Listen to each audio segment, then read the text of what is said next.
Përmes tekstit mund të kuptojmë se çfarë ishte ajo që udhëheqësit e Judës po përpiqeshin të bënin në fshehtësi nga Perëndia. Ata donin të lidhnin një aleancë me Egjiptin dhe të kërkonin mbrojtjen e tij. Por Perëndia thotë se ata nuk e kishin pyetur fare atë. Dhe ai u thotë se mbështetja te hija e Egjiptit do t'u sillte turp, sepse megjithse kishin vepruar sipas gjykimit të tyre, në fund nuk do të merrnin asnjë ndihmë.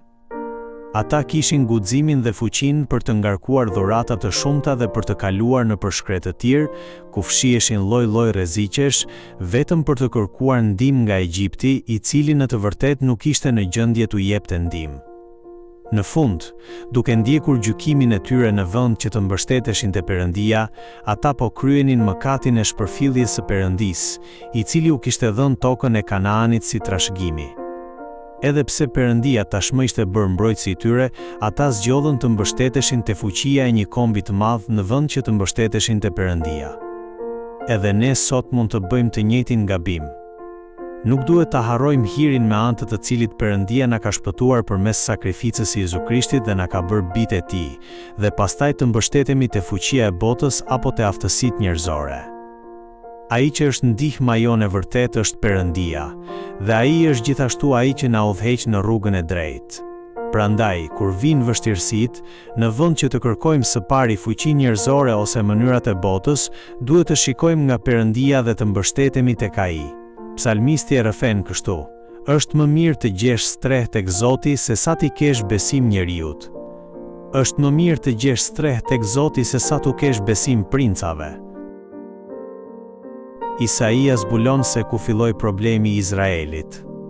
Ata ishin bërë një popull rebel që nuk duan të dëgjojnë ligjin e Zotit. Edhe pse thoshin se i shërbenin Perëndisë, ata refuzonin të mësonin dhe të dëgjonin fjalën e tij.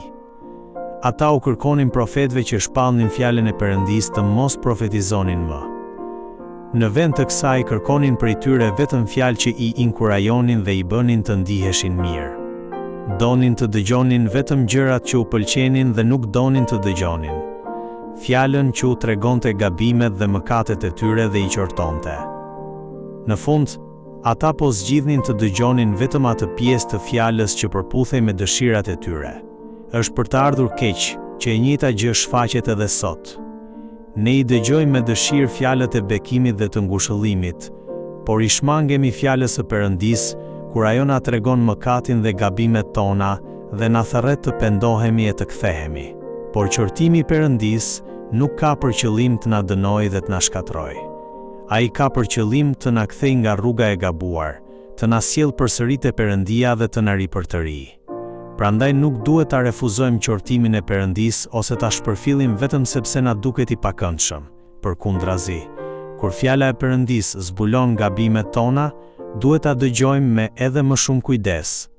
Kur dëgjojmë paralajmërimin e Perëndisë, duhet ta pranojmë atë si një fjalë hiri, të pendohemi menjëherë dhe të afrohemi përsëri te Perëndia. Ky është qëndrimi i duhur i besimit. Kur thuhet: "Sot, në qoftë se e dëgjoni zërin e tij, mos jini zemërgursi në ditën e kryengritjes."